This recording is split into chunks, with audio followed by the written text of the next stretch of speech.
ஹாய்ங்க. இந்த வீடியோவ எல்லா தமிழர்களுக்கும் போய் சேரணும்னு நெனைக்கிறேன். முடிஞ்ச வரைக்கும் ஷேர் பண்ணுங்க. அப்படி என்னன்னு தானே கேட்குறீங்க?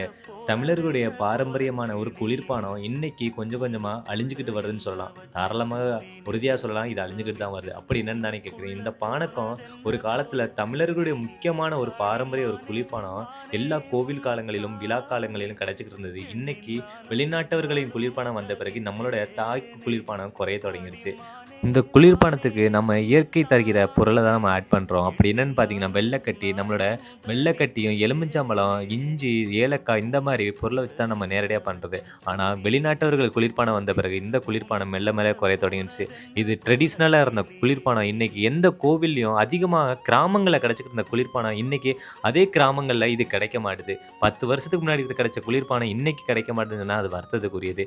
அதே மாரி இந்த குளிர்பானம் நீங்க லாஸ்ட்டா எப்ப குடிச்சீங்கன்னு சொல்லி உங்க கருத்தையும், உங்க கிராமத்தோட பெயரும் நீங்க கமெண்ட் பண்ணுங்க. நன்றி, வணக்கம். முடிஞ்ச வரைக்கும் இந்த வீடியோவ ஷேர் பண்ணுங்க. Thank you.